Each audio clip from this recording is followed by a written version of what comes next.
Hey everybody, welcome to episode 28, our interview with Irene Glasse and Chris Kackley of Kindred Crow.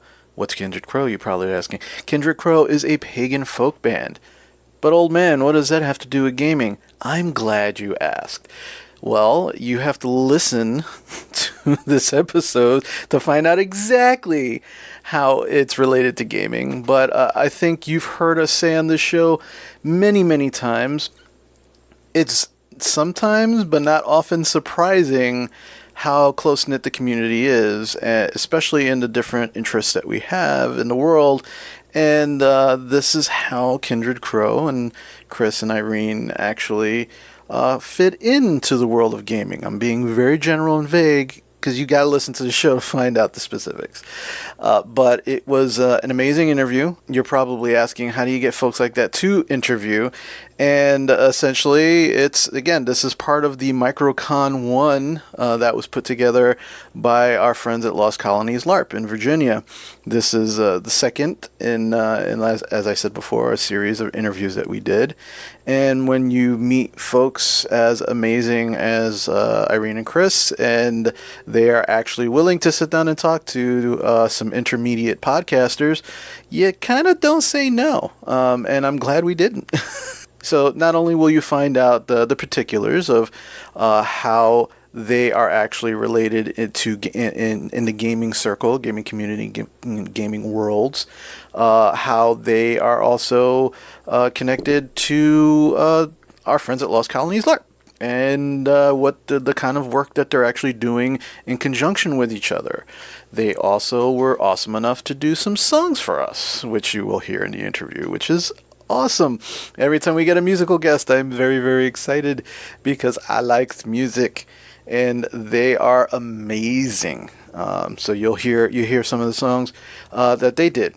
And also right now, was one of the great things that just recently happened. They just dropped an album not too long ago. It's called the Mugwort Incident, and you can actually find all the information how to purchase it, all the information as to where all of their gigs are going to be, where they're playing, all of that good stuff at kindredcrow.com. And again, I'm sure once you listen to, the songs that they played for us and, what they're doing in the community, you're going to be very inclined to go purchase the music and find out where they're playing.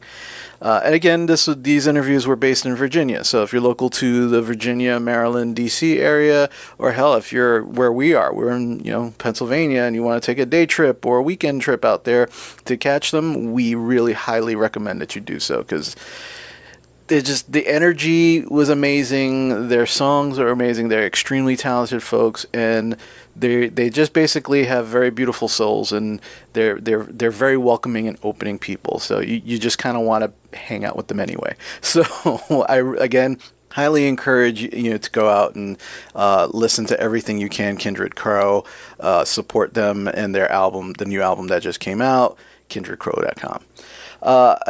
From our friends at Lost Colonies LARP, we find ourselves with an item to share with you guys. I haven't done this in a while.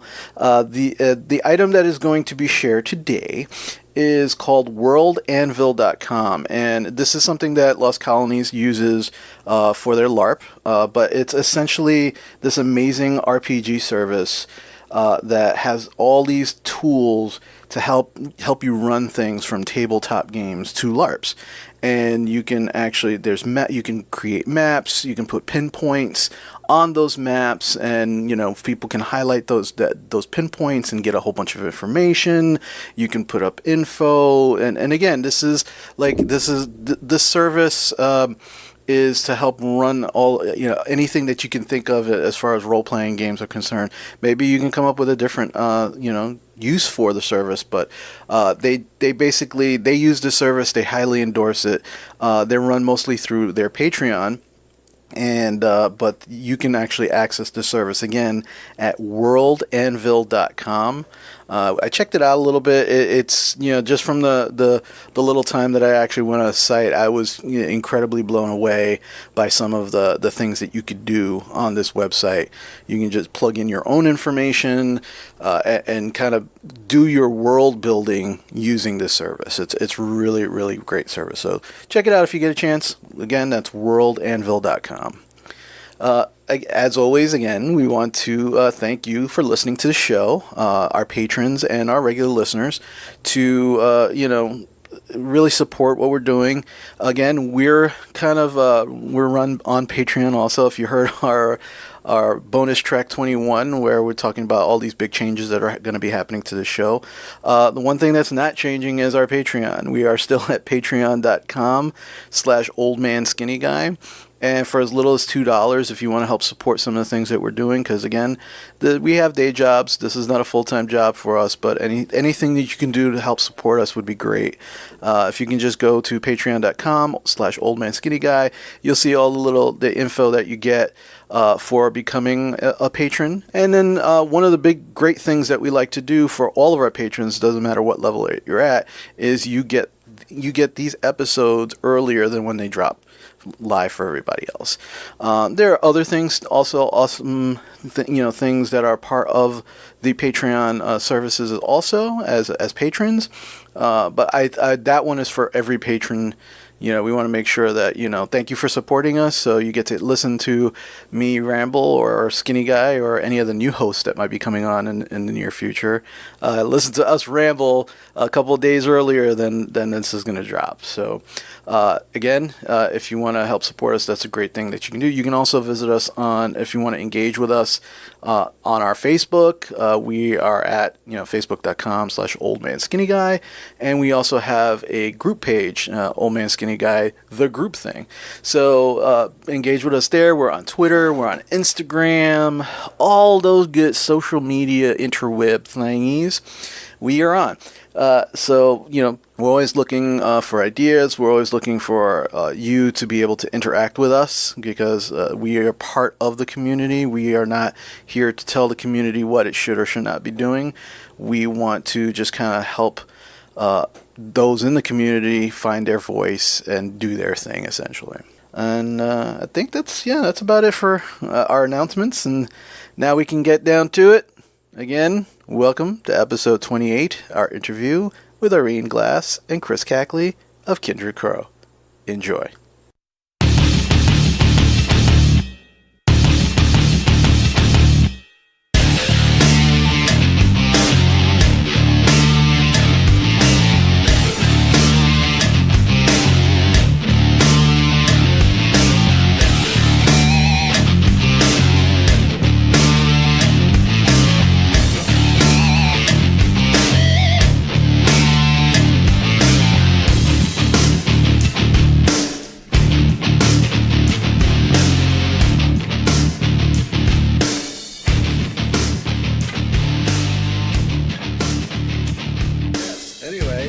Thank you for sitting down with us this morning. This morning we have Chris and Irene.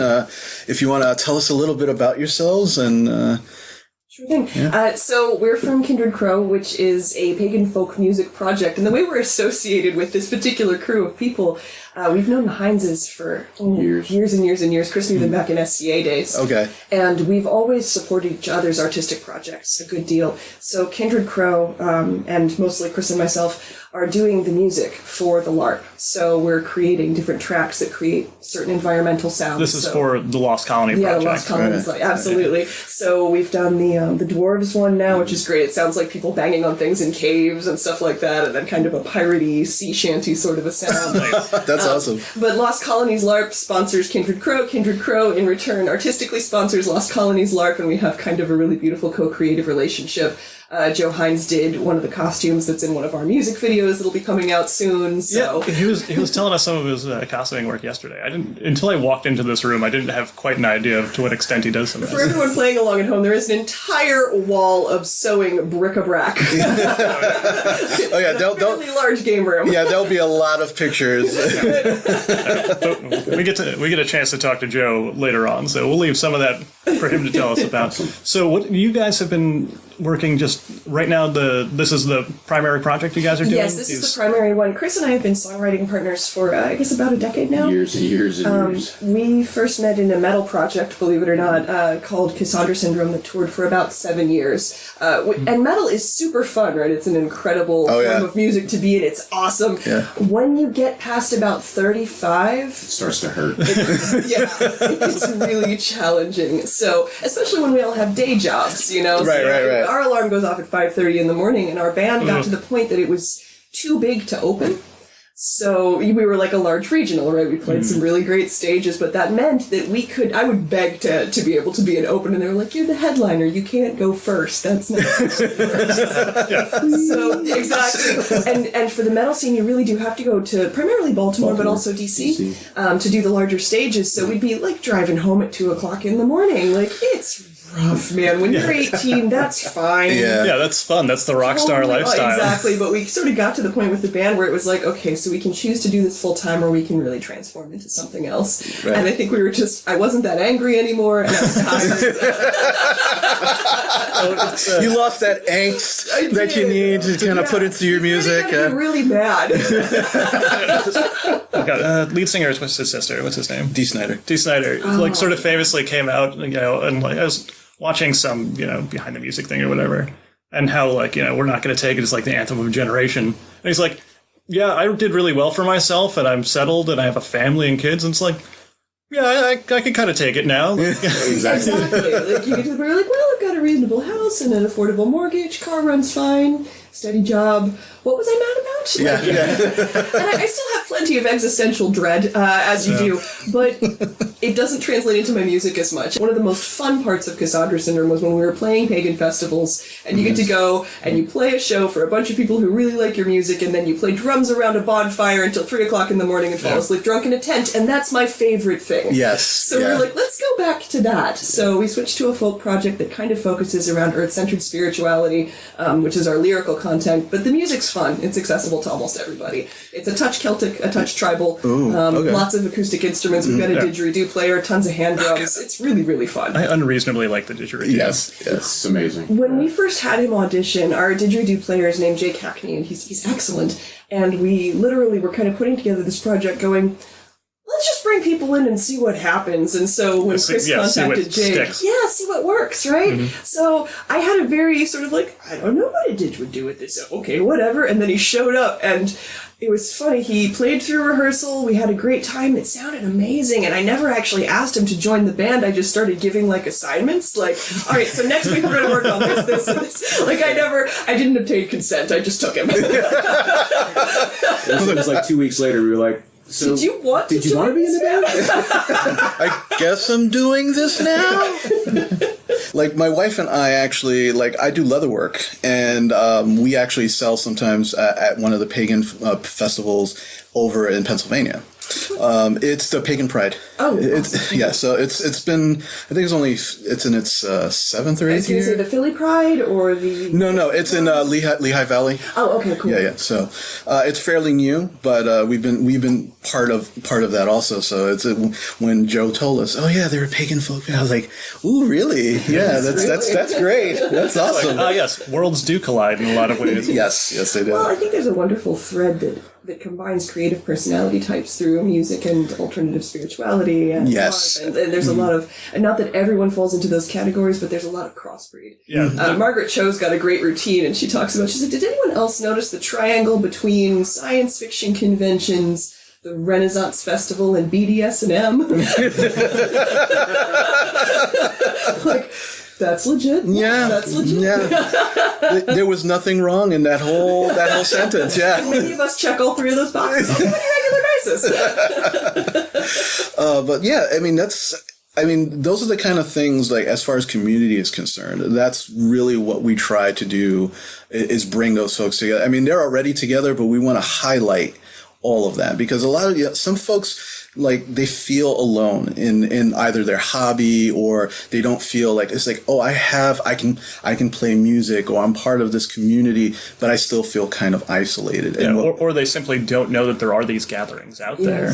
right. I think there's a big trick with actually leaving your house. I was reading a really funny article, not funny, but I was reading an article recently where it talked about the fact that most people don't make friends after age 30. And I thought, how odd. I've made so many friends over the last few years. And I was discussing it with Chris, and he said, well, we leave the house. Yeah, we go out and do things. We go talk to people. events, we perform, we go to festivals, we come to wonderful gatherings like this one. Right. And so that's how you make friends, but you have to leave your house. Come actually participate in Lost Colonies. Yes.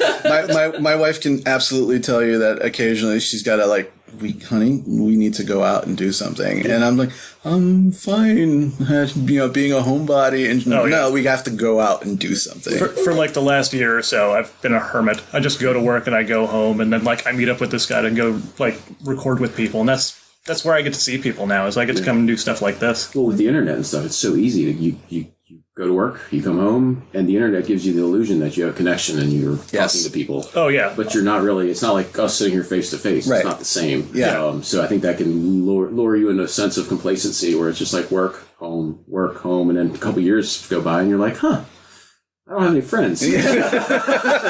Like real friends. Yeah. Well, and I would say that the other thing is the internet's not always great for human relationships. There have been a couple of communities where I've pretty much thrown in the towel just because there's so much argument and infighting. Yeah. But then when you actually go to an event, you realize that people aren't like that when they don't have the defense of a screen and a keyboard in front when of them. they're not, Everyone actually makes an effort to get along. Yes. when they're not anonymous and apart. Exactly. I mean, yeah, people have aspects of their personality that will chafe for a variety of good reasons. But when you get down and sit, face to face with someone, it's not that hard. I mean, we've been speaking for how long is this recording? There's a few minutes now. Yeah. This is the majority that we've interacted with each other. Yeah. It's not that hard to go out there and just put on, a reasonable human face and be interested and find out what's going on with someone else, share in what they're doing, learn about it. The best thing is get a couple drinks in, and then you really start to get Oh yeah. deep fireside conversations. Oh yes. The social lubrication. Yes. Absolutely. Yes, you consume liquid courage if you When you were making the callback to playing and doing these drum circles and having drinks around the fire pit, and that's what you really liked, and that's like, let's go back to doing that. When Chris and I met at LARP, it was big combat buffer games, and I did some of that, but that was never really the thing I enjoyed. And then he created a character who's just like, yeah, I've got a hookah and a tent with some cushions. I was like, oh yeah, let's do that. Yeah. That sounds way better. Let's be fancy lads of the woods, but comfortably. Yeah, we were always have fun storming the castle while we're sitting there smoking hookah. That's awesome. And it was, and for us that was, we were playing these characters, but for us it was like, this is why we do this game. This is why we're here, is to not only interact with you, but just have a good time and just be. And it was so everyone else is going off to save the universe again. But we were actually sitting down and having these in-character back and forths with people, learning about their stories, because that's all LARPing is. It's shared storytelling. I'm telling my character's story, you're telling your character's story. We're going on some of these adventures together, but we've also done different things. And there's different aspects of people's lives and personality that you find out about just by bullshitting with them. Telling the fake story of what happened when my character was 12 or whatever. Yeah. I think we share some philosophies around character building. Back in ye old days, I used to go to the Fantech LARPs out of Frederick, Maryland, and I always did more character acty sort of things in terms of that large-scale LARP than actual hitting people with boffers. Yes, It was way more fun to me to be a weird fairy in the woods that was dispensing cryptic advice than to actually go out and It's never roll. really changed. Someone's about to lose their speaking privileges. I play guitar. But that was that for me. I think I played that game for a good 2 years before I actually learned the rules of my character. Like I initially built the character. I knew like I gave him skills but for me it was the interaction. It was the social interaction, whether it was outside of the game where I was just, hi, I'm Chris, nice to meet you. I had fun playing with you this weekend, or as our characters. And that was more important to me was that building those relationships with folks. Yeah, because all these hobbies, they've got different elements to them. It's not just, you guys aren't just going and performing a show and then disappearing. You get to interact with people. There's everything around that. There's a very intentional, especially around Kindred Crow, and Irene could probably tell you more about this, there's a very intentional world building. And I think that's a thing that the LARP is doing, that they're building a world. Mm-hmm. And Kindred Crow very much is building a world for our fans to exist in. A place where they can connect and feel part of what we're doing. We're not going to just show up, play a show, and go away. Right. We're going to come, play a show, introduce you to a world, and then you can be part of that as long as you want to be or as much as you want to be. That's great. At any show that allows it, the way we close out sets is we start with a drum and chant, and we invite people to bring percussion instruments, and there's usually a bag of shaker eggs and stuff like that. So we invite everyone to be part of that last big song. There's usually plenty of sort of everybody jumping up and dancing and running around the room, right. Which is fun if the venue hasn't had us before. That's always delightful. Facial expression. What's going on? Concerned people peeking out from behind stage. But we played. There's a big coffee shop up near where we live, and the first time we played there, we heard various comments from the waitstaff like, who the hell are these guys? What is going on? The place was packed, and there was a line, and they didn't have enough staff. Clearly unprepared. Yeah. It's very funny, but the world of Kindred Crow is fun. A lot of people tend to come in all crowed up, so they wear a lot of black. There's feathers. There's a lot of silver. The running joke, of course, is that you wear black and then whatever you've stolen. So we're crows. Yeah. And one of the fun things is that the band members are crows, but so are all of the crow followers. You end up with this massive flock of deeply obnoxious, very loud crows. It's delightful. It's a lot of fun. And on top of that, because of the nature of the music, you get a chance to kind of touch in with your spiritual side and use that to connect with whatever happens to be appropriate for you personally. Right. But I think more than anything, it's a world of freedom. Yeah. And a world where you get to acknowledge your magical, your spiritual side without having to pack it into a box and spend all your time wandering around pretending that none of that's real. Yeah. Which, for those of us who are of a magical mindset, that's actually really hard. Pretending to normal is rough. Oh, yes. Yeah. I say that my wife and I are both pagan. So we definitely understand. Yes. Like, I just need to take this mask off for half an hour and then I'll be okay. Yeah. So I'll be at work having a water cooler conversation. I'm like, and in my head, I'm just slamming my head against the wall. Yeah. Soul-sucking conversation I've ever been a part of. Can't we discuss the nature of reality instead? That's way more fun. Yeah. So how did you guys both get involved in music? Where did you guys start? I started playing guitar when I was 11 because it seemed like a much more fun elective than choir singing. Sorry. So I started playing guitar. At the time, I was just starting to get into like rock and pop music of the time. Mm-hmm. So, and this will date me a little bit and probably embarrass me slightly, but like the first big band that I was into was Bon Jovi. Mm-hmm. So I started learning how to play all the guitar riffs on guitar, and that led to Metallica and Megadeth and Slayer and heavier stuff like that. And now I'm huge into European metal, bands like Luvite that mix folk and metal together. Amon Amarth is big for me. Tears, amazing.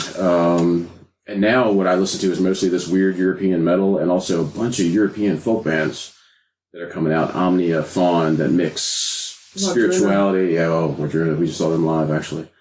But coming up, it was all metal bands and this weird folk element that always got mixed in together. I can play guitar, bouzouki, mandolin, bass. I was a bass player in a jazz band for a while. All good hand drums, whatever. Usually I say if you can tap on it or it has strings, I can make it do something. It's actually really annoying because we'll be like, I'm next door and there'll be some weird esoteric folk instrument and Chris sits there and kind of plumps it for a few minutes and then I hear this beautiful melody coming from the part of the room. Like, how? How is that a thing that is a possibility? Just so you know, everyone that can't do that hates that you can do that. Everyone wishes they had that talent. I actually just told you this story coming up here. A friend of mine had bought a dulcimer. A 2 or 3 string, lap dulcimer, and he was super excited. And I was looking at it, and he said, "I'm gonna learn how to play this and do this." And so I'm looking at it, and I realized it's a drone string, and the other frets are all so it's all in key. You can't really make a bad note. To itself. So I just started plunking this little thing, and he just looked at me, and he goes, "Seriously?" But yeah, no, music's always been, I always say if it wasn't for Metallica, I wouldn't have lived past 16. It was just, I needed someplace to put my rage and to know that other people felt the same way I did. Yeah. So songs like, Fade to Black and things like that just, Yeah. that gets you through when you're a kid, and that just never went away. I'm still very current on music now, and probably, hopefully, until the day I die, I know what new bands are coming out. That's great. I also work on weekends at a music venue doing load in and load out and stage management. So I'm, meeting guys I've worked with Seven Dust and Non-Point and bands like that, getting them on and off stage and just hanging out with that group and that crowd, sitting around drinking moonshine with Hell Yeah. Stuff like that. That's great. Yeah, that's me. Yeah, the Hell Yeah day was rough. I think we were drunk and sober three or four times. Those always do not play. But yeah, and I'm mostly self-taught, so I don't have a lot of I can't open up a book and start reading music, but I can That's create okay, that's from my nothing, job. which is and then so do you. I come from one of those families. So some families have a hobby that's like football or hockey. My family is the arts. So my sister is a professional actress. I'm a musician. I don't actually remember the first time I was on stage because I was that little. Wow. Okay. So I started in with special audition-only choirs when I was about 7. I used to be one of those kids that would get hired to sing Ave Maria at weddings, and the first time I had a solo at the Kennedy Center, I was 10. I was pale green for that moment. I almost passed out on stage, but I survived. And I have studied with voice coaches over the years, so for my family, music and arts is what you do. Like, we would work together as a family on it. My sister now... you've probably seen the movie of Dyson Men. She's the blonde love interest in that movie. That's my little sister Gwendolyn. Oh, okay. So Right. she's an actress in DC at this point. So both of us ended up in the arts as we were designed to be. Raised into it. Yeah, exactly. It was actually pretty funny that I joined the Marine Corps straight out of high school, I think because I needed a break from a really weird family. So when those children run away and join the circus, that does happen if you raise super liberal, weird, arty children, just not the way you expect. Yeah, it goes the opposite. Yeah, it goes the opposite way. Exactly. And I came back and got back into music almost right away, It never left you. No, and there would be nights when I was enlisted where I would find a quiet corner and just sing all the repertoire I could remember.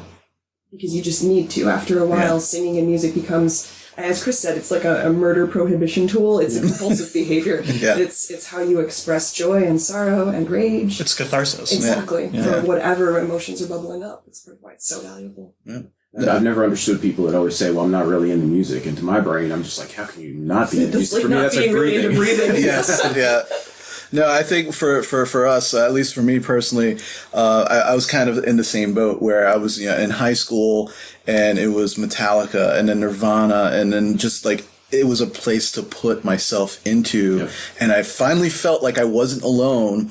But then as I got older, it was strange. I actually went backwards with music and I started going into the 70s and into the 60s. And I stopped like somewhere between the 60s and 70s. And now Skinny Guy and I we're huge Pink Floyd fans. Oh, yeah. And so we will actually get together, and which is kind of where the idea of the podcast actually came from, where we sit there, we got drunk, we would listen to Pink Floyd. Talk about the music. And we would talk about how the music made us felt. Yes. What do you think that he was feeling here? I don't know what he was feeling, but this is what it evokes out of me. Well, and Pink Floyd in particular, my mind is all built around like, what is your perception of this moment and how many hallucinogens have you taken? Because that increases the effect. Exactly. Yes, exactly. So, but we definitely, music is a big part of our lives as well. It's often, said that music is sort of a shared language. It's something that, we each experience the same song, but we experience it differently. Mm-hmm. And that creates sort of, there's more to it than is just, on the recording. Yeah. There's the experience of it and that shared experience that we can all have together, that we can, learn about one another, we can learn about the music, we can learn about whatever it is we're doing just by sharing in it. It's that whole idea of you have to actually leave your house sometimes. We had a really fun experience just this past week. We have a song called Shifter that's about shape-shifting and sort of experiencing that non-human part of yourself. And we play it, and it's kind of a dark and a beautiful song.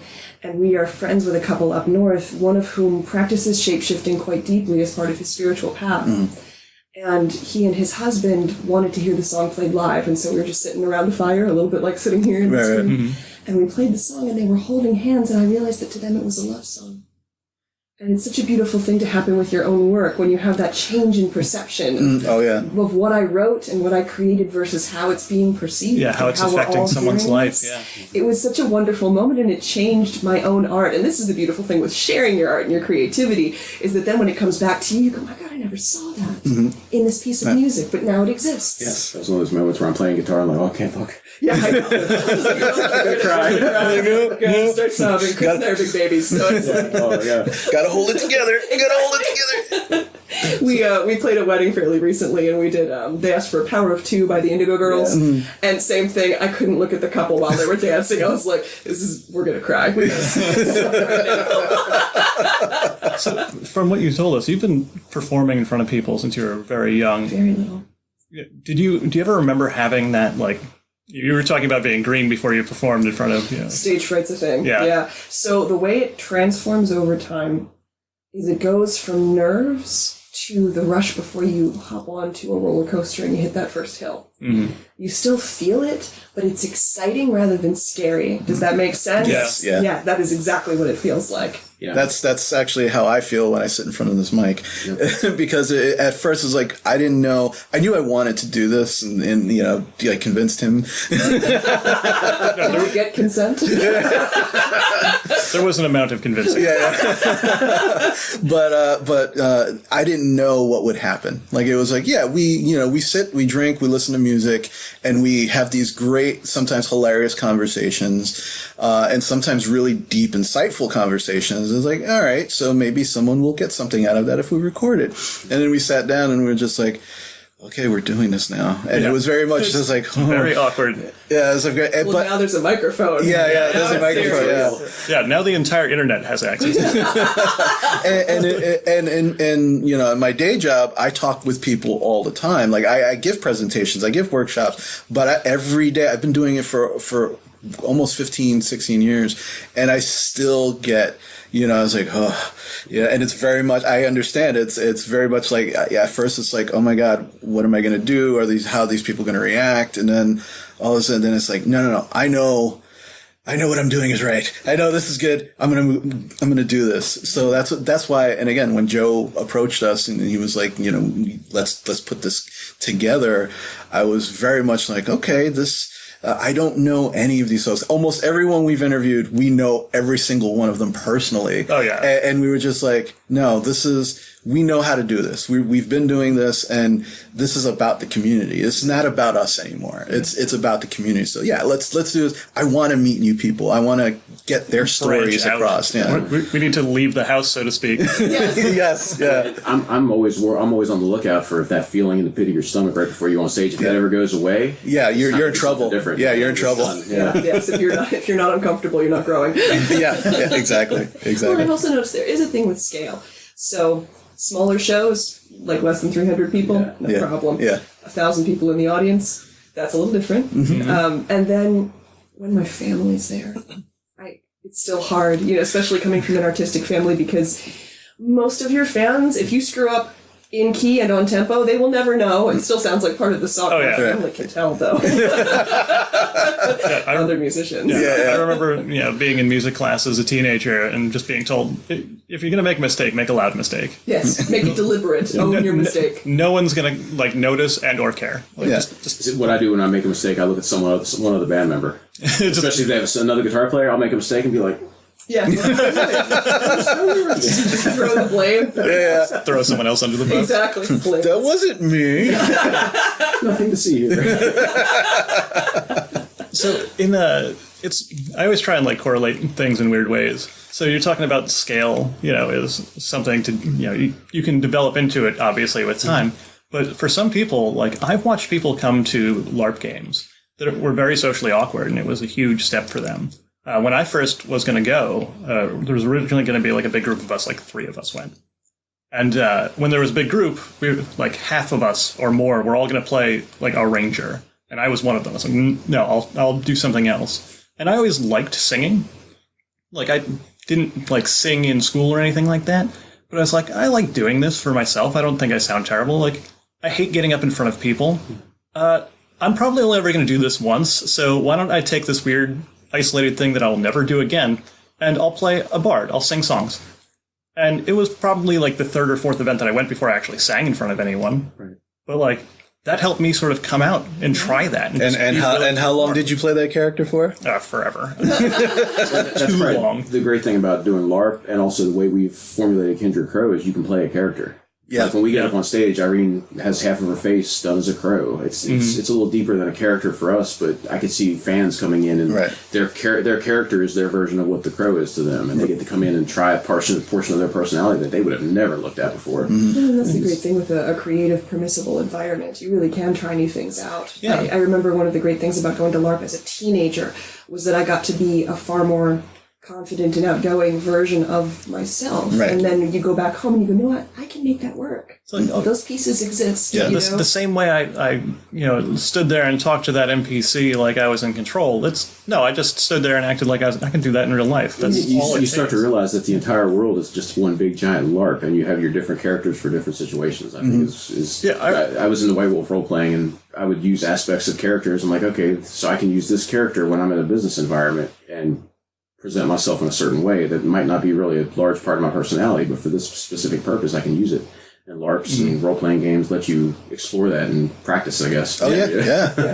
That's the thing. No one starts good at things. There's a line in Adventure Time that Jake says. It's like, being kind of bad at something is the first step to being good at something. There is a wonderful sort of paragraph written by Foo Fighters, what's his name? Dave Grohl, where he talks about how to form a band. He's like, so you get together with a bunch of your friends in a garage and you suck really bad, and then you bring a couple more people in and you suck really bad. And that goes on and it's true. The algorithm I've noticed, because I've been in several bands over the years now. I'm about to turn 38. I've been at this band thing since I was basically 22. The first year, you figure out what you sound like. The second year, you get good at sounding like what you sound like. That first couple of years, compared to where you are later, definitely is full of suck. We write songs that get abandoned. Just goes with the territory. Oh no! I mean, there are. We were actually telling Joe yesterday or this morning. There are shows that we have recorded that have not seen the light of day and may not because how terrible they were. Yeah. I mean, there's any number of influences that can make something not great, including a room being hotter than 1,000 suns. Yeah. Yes. We were thinking at some point to put a worst of, and it would absolutely be titled "The Room of 1,000 Suns" because we progressively get worse and worse. You can hear us dying. Yeah. It was terrible. We played some clubs like that. One of my favorite stories, so in Cassandra Syndrome, which was the metal project, I wore a lot of like crazy heavy metal Barbie style stuff on stage. Yeah. And I remember we played a club in August. That was our first mistake. In Baltimore. In Baltimore, second mistake. And I was carrying the pile of clothes back into the house, and my corset was on top, and I had that. So I was a former Marine. I'm kind of stupid in some ways. Like, there's this love of risk and death and all the rest of it. So I was like, I wonder what this smells like. I almost blacked out. It was rough. So I feel you. The Room of 1,000 Suns. Oh, yeah. I agree. I remember standing on that stage at that show, and there was a red light right here just going... I'm like, this is what a rotisserie chicken feels like. Yeah, for those that have never been on a stage like that, it's hot. Hot. There's a lot of lights on There's you. a lot of great stuff now. LED stage lights are the most magnificent, beautiful thing in all I have 9 to rounds. imagine. They don't give off They don't give off heat. fraction of the It's heat. Yeah. incredible. So the stage is still elevated, which means it's automatically warmer than wherever the audience is standing, but you don't have the additional rotisserie chicken effect anymore. That's good. Really great. However, some venues still have incandescent lights. Yeah, because why throw them out? Exactly. It's work. Yeah. It's work. You know, you get to have your own sweat lodge experience. Just you on stage. In front of all your friends. Yeah. So you were saying how you just finished a couple of tracks for Lost Colonies LARP, and now having talked about a little bit about like how you do your music and how it evokes emotion. I am actually really can't wait to hear, especially like because you said you finished a Dwarven track, and so what other tracks are you working on? Well, Joe basically gave me every call them cultures for different, for lack of a better description, or different areas, geographical areas, and what instruments they might be using, what sounds they might be using, what the environment was like. I've only gotten 2 done, and I still need to go through and make them long enough for him to be able to use it's basically ambient music for when things are going on in the LARP. Right. I'm actually not currently working on anything at this moment because we're trying to get an album recorded with Kindred Crow. The weird, it'll definitely be back. And the weird thing about doing stuff like that is I'm not the kind of person, and I don't think Irene really is either, where you can just sit down and create. It's got to be that knock on the head where the idea hits, right? And then you better sit down and create, because if not, it's going to go away. Yeah. And that's how both the tracks that Joe has now, I was sitting around one day and I'm like, oh, I've got it. And I sat down and my recording stuff and I hammered it out and took about an hour. It was super quick. Yeah, both Chris and I are subject to our muses. One of the nice things about being both romantically and musically paired with each other is that when you have that moment, you can go, I gotta go. Like you put a hand up in the middle of a conversation and the other one's like, oh, I know what that means. Yep. Bye-bye. Yeah. See you in a couple hours. Yeah. Or we'll be driving and one of us will just kind of drift off the conversation and start either humming to ourselves or making notes on our phone, driving really fast. I'm like, okay, she's not ignoring me. This is the thing. Yeah. Work is happening. Yes, exactly. So the 2 of them are basically done. They just need to be lengthened out. I think there's 3 areas left. Yeah, we've got a gypsy sounding one that's coming up. And then, one for each of the cultures, and then a couple that'll be specific to instances. Okay. So, I'm excited. It was fun. I love disappearing into I was working on it. It took a couple hours and I just disappeared into the software and was building it all on the computer rather than playing a lot of instruments live, which is a completely different way of creating for me. Right. But specifically with the Dwarven one, we wanted a cave sort of a sound, and that's a hard sound to make in your living room. So we were using Chris has good software. Yeah, so I was taking cymbals and gong sounds and a wood block and then just added all this crazy reverb and started looping things together and creating just atmosphere more than anything. There's if you sat down and listened to the Dwarven song, for instance, it would be very hard to sit there and tap your foot to it. Okay. But it's got there's a lot of ambient sound to it. And it's for me, it sets a mood. Okay. So, and that's what I was shooting for. Right. Well, I mean, I think that's what, especially for LARP, that's what you're going to shoot. When we were actually, we were co-creators with another person that we know, of a sci-fi game in Pennsylvania. And our very first event, I was very much, everybody had their own focus. For me, it was very much atmosphere. So it wasn't so much music, but it was, there's sounds going on in this building and you can't pinpoint what that is. And it gives everyone a sense of dread. And it should, It's amazing the effect you can get with stuff like that. Obviously, cinema and TV has known this forever. But we did a convention game that was taking place on a spaceship. And we're just hey, you ever come across that 10 hours of the Star Trek Enterprise engine drone? Yeah. Guess what we're going to be playing? We're just going to have that hum you're on a spaceship. And we did the setup and got everyone ready to go outside of the space. And then we walked them in. And as soon as people got in there, they're looking around, what is that? Yeah. I think the one trick to stuff like that is, and what I was trying to do with the music that I've done so far for Lost Colonies is I didn't want there to be a melody line that stood out that people would lock onto. I wanted it to kind of meander and not draw attention to itself too much, but still be able to create an atmosphere. I didn't want it to be distracting from the purpose is to play the game. It's not to play the music. And that was kind of an interesting thing to work on because with what we do, the purpose is to us now. But you were also talking about how you do a lot of storytelling when you guys are performing. Did that come into trying to do some of these atmospheric bits? You're talking about taking into account that this would be in a cave, this would be underground. Yeah. It translates to the emotional content of the piece, I think. So I think we look at the emotional tapestry of anything when you're trying to create a certain environment. Well, I was thinking of a quote that you use all the time. What is the emotional connection? So everything that you do, I run Frederick Cups, which is a large pagan organization based out of the Unitarian Universalist Congregation of Frederick. And we do our high holiday rituals draw somewhere between 50 and 150 people. And then we do a pagan pride day that sits at around 500 every year. So when you're doing ritual on that scale, you're doing sacred theater. And the trick to making that resonant is to find the emotional kernel. What is the deepest emotional human truth of what it is we're doing right now? And if you can tap into that, if you can express that in about 3 words, you can build a really amazing ceremony around it. And the same thing applies to music, and particularly things where we don't have lyrics to actually convey a message. We're just dealing with the emotional tone. What other dwarves. Yeah. You know? Yeah, I sat there for a while just going, wow. Because whenever I'm doing any kind of role-playing stuff, I'm usually, elf, Aragorn-style character, something that's... Right. I don't really do a dwarf. I'm like, this is a little different for me. So I just sat there and thought about it. I'm thinking caves. Joe said specifically caves, and specifically vibrations. So I started playing around with effects with, echoes and things like that. It was just, it grew out of that initial, what does it sound like to be a dwarf, I guess? Or what does our environment sound like? Yeah. If the sea shanty, a more rollicking sound, a little bit more action and movement. Yeah.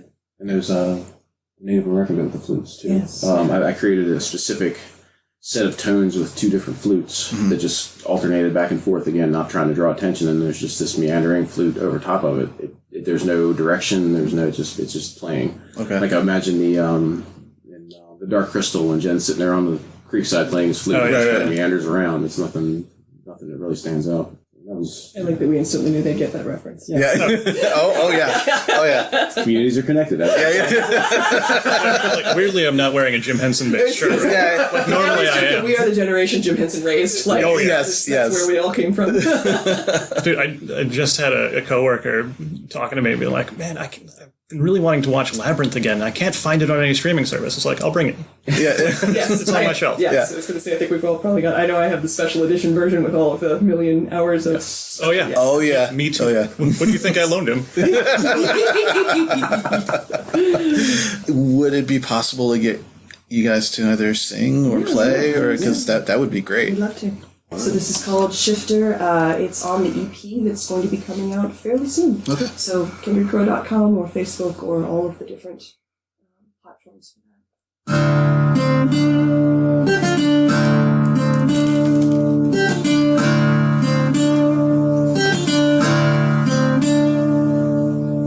Flames of light inside me, draw the shadows to my side. Sable softly drapes me. For me to hide. In my eyes the burning light still shines despite the dark, softly passing through the night, carrying the spark. Break like cave by mask, shift my skin, don't look back. Break like cave by mask, shift my skin. Don't look back to the woods and wilds with me. Release the works of man. At last you set my soul free to run where I still can. All the world now shifting, free swift beneath the trees. A shadow caught and drifting faster than the breeze. Break like cave burn maps. Shift my skin. Don't look back. Break the chains, slip the key. Shift my skin. Take the lead. Break the chains, slip the key. Shift my skin. Take the lead. All the parts of me I hide.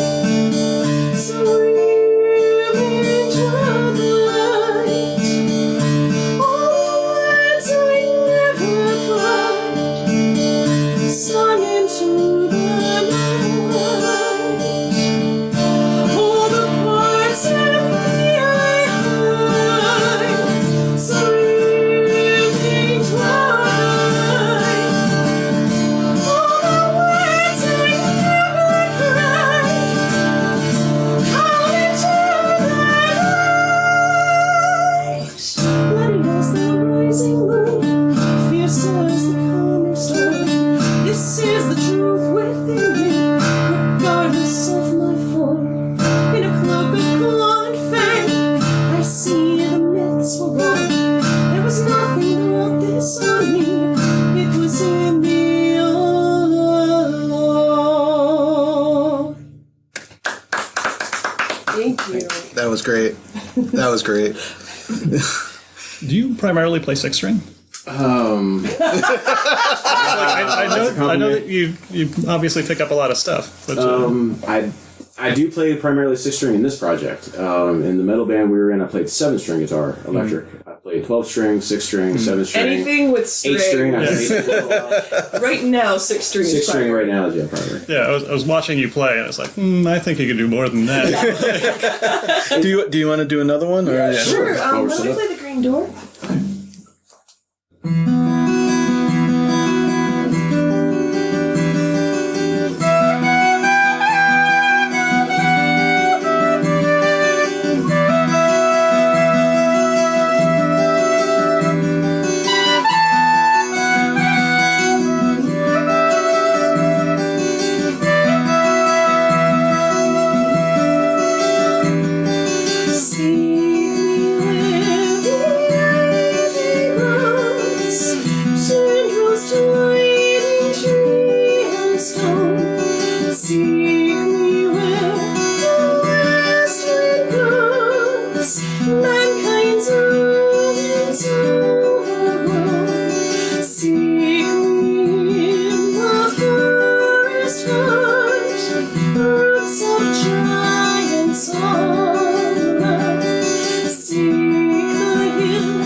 That was great.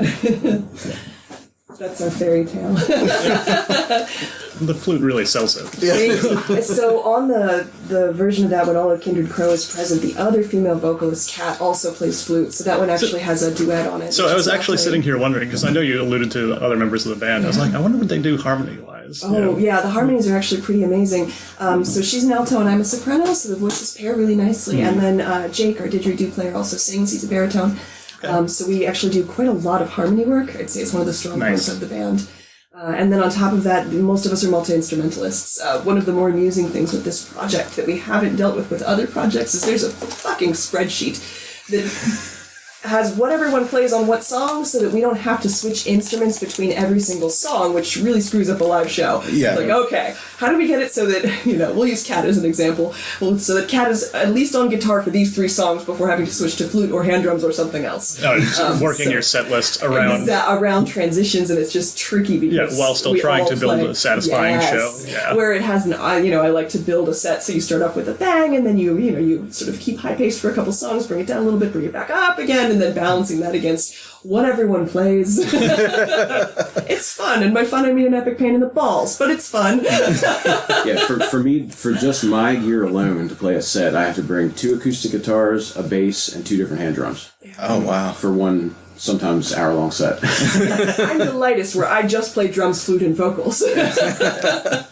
Well, I mean, I know you said, a lot of the, when the muse hits you, that's when you write. What are your other inspirations? I mean, do you have anything else that all of us says, like, there's something going on, or there's something I need to address, and then you go from there? Yes, so I have those moments of clarity periodically, Sometimes it's caused by world events. I've always I have a long history of writing protest music, so there's no shortage of fucking material right now. If we would have known Trump was getting elected, we might have kept the metal band longer. And sometimes it'll just be from really wonderful experiences. So there are authors I love to go hear speak. And then I usually come out of those workshops with like some beautiful coalesced idea. Sometimes it's just what I'm going through right now. One of the sort of rougher things going on with Kindred Crow right now is that Kat, the other vocalist, the other half of the band, in terms of how it's fronted, has brain cancer. And part of why we've had to slow down on the Lost Colonies stuff is that her desire is, before things get too bad, to bring out an album, to do the full-length album, and also get her stuff recorded. So it's pretty heavy at the moment, but of course that's translating into my lyrics. So the most recent set I submitted to the band is a song called Legends, which has to do with the idea of that which is remembered lives, which is sort of a heathen axiom. If you still say the names, then they're still with you. So depending on what's happening, that tends to be where my inspirations come from. Chris tends to draw from music as well. I know he's actually found some game music to be inspiring. Yeah, well, video game music. The Skyrim soundtrack, I listen to it for hours. I'm always looking...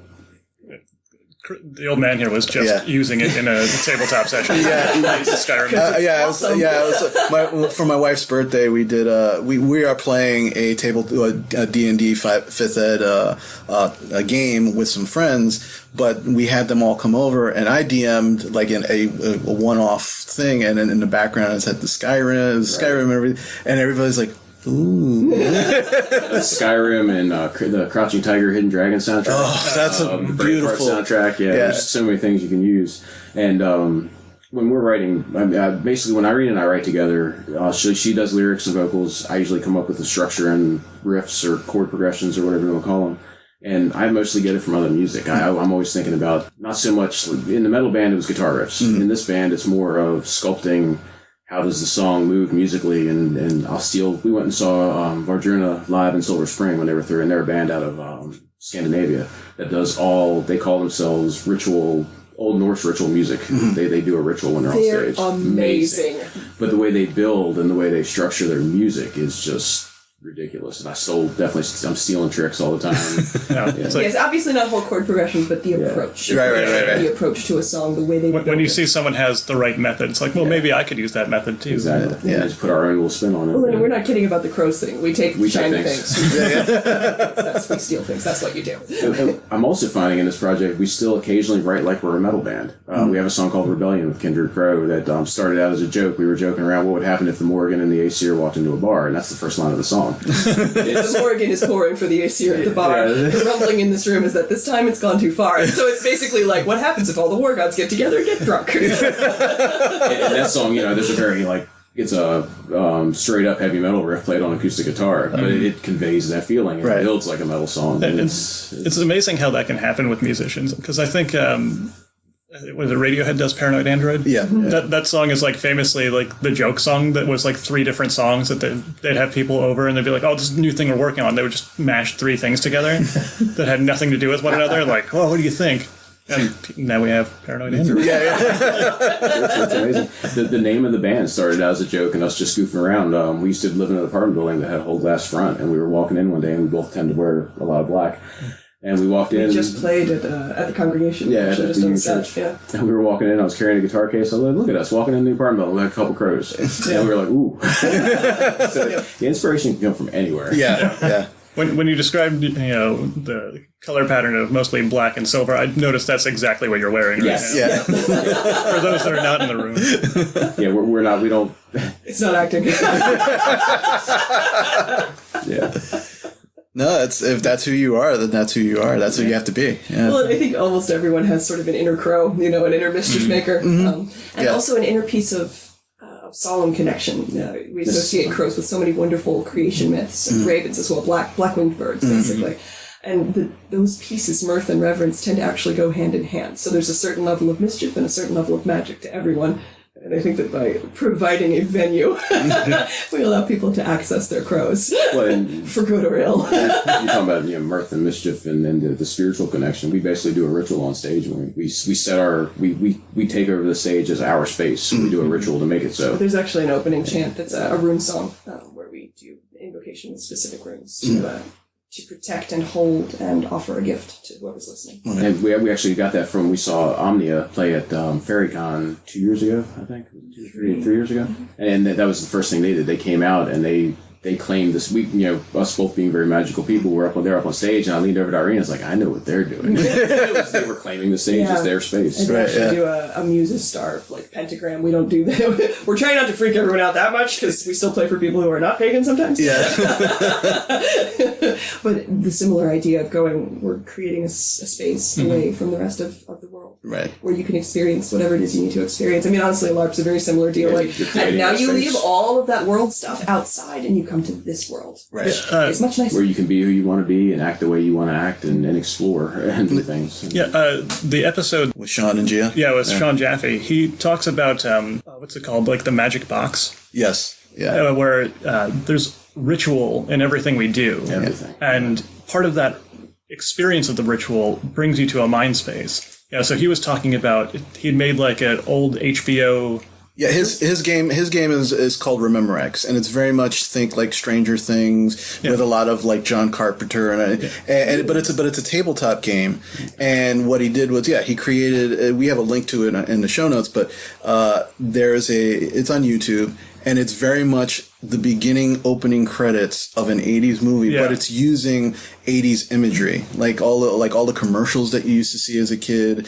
And it starts out with the opening of the HBO feature presentation, the old one. Right, because you have these touchstones. Yes. And the whole idea of he would use that at the beginning of each session. And that was how he brought his players in. There's all sorts of things that you can do, not just, in a tabletop session or in a LARP, but in all aspects of our life. Ritual is important.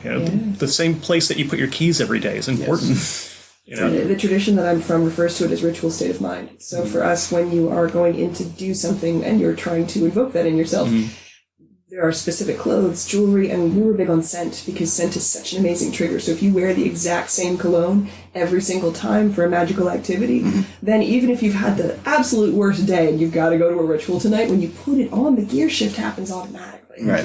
And I can see that we're like seeing that HBO thing come up. I'd be like, oh my God, I'm 7. Yeah. Something awesome is about to come on the screen. Yeah. It's really cool because he would actually, everybody who's playing the game, they are the stars of the show. So they would actually be in the credits. Oh, that's so it'd be like, cool. starring and then it'd have each player's name and on the thing. It's amazing. It did an amazing job. The dice trays that they would roll their dice in were old, clamshell VHS boxes.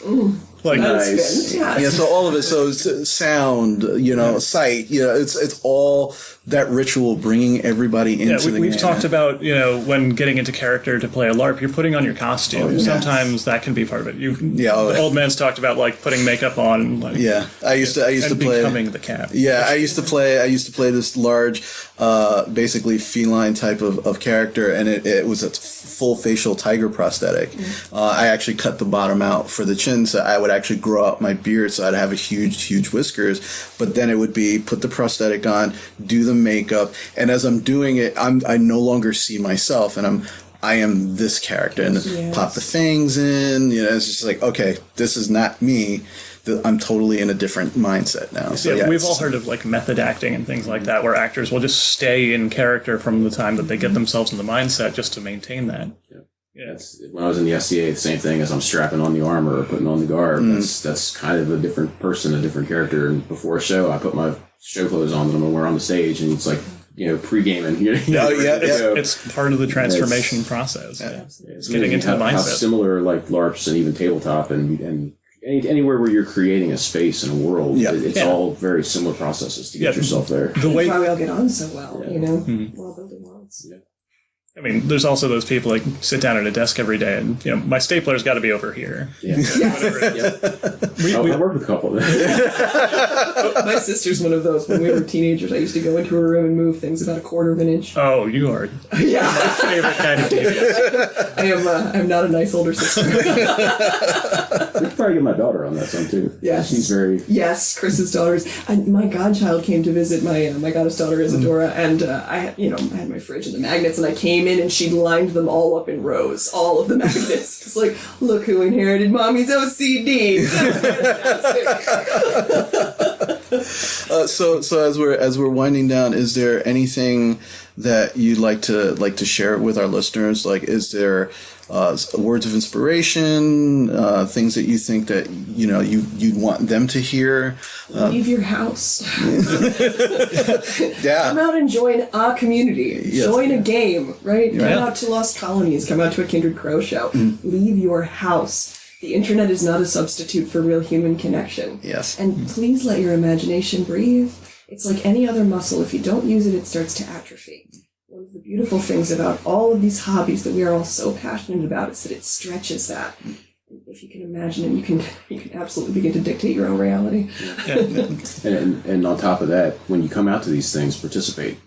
Hang back for a while, active. Check it out, but then get out there and do it. I mean, make yourself uncomfortable. Yeah, we want to see you in the front row. We always say when there's a crowd way out there, we're like, come up here, and I want to see you guys in the front row jumping around. That'll make me feel better and make me play better. Well, for a LARP, it makes a better gaming experience for everyone when you're involved, even if you don't know what you're doing. These are fine. shared experiences. Yeah. If your comfort level is so, fine, good. Ease into it if you have to, but definitely 100% get out there, be involved. You can, especially out in a LARP environment, you can add so much just by being active, and you might change the whole course of a game just because you're doing something really interesting, and the people running the game are smart enough to latch onto that and use it. So you never know what can happen. Just do it. No, absolutely. And on the music front, we've got an EP coming out very soon in the music video. Actually, we're back and forth on the drive here. We're sending final mixes back and forth, so that should be done very soon. So kindredcrow.com, if you like the idea of pagan folk music, there's a Facebook page and Twitter and all of the rest of that stuff, so come find us. Yeah, we'll put all those links up. And when everything comes out, let us know, and we'll put that out. We'll actually, because we do separate intros for our show, so we can actually, even though it might not be ready for your show, we can put it in another show, and we can make sure. Yeah. Please. And it was an absolute pleasure meeting both of you. No, this has been incredible. Thank you. This was a lot of fun. Thank you very much. We'll see if we get to come back down and do a second, one of these gatherings. Or Well, this is MicroCon 1. Yeah. But it's been great sitting down with you. And with that, we've been Old Man and Skinny Guy. I'm Old Man. And I'm the Skinny Guy. We'll catch you next time. And remember, don't dream it, be it. Take care.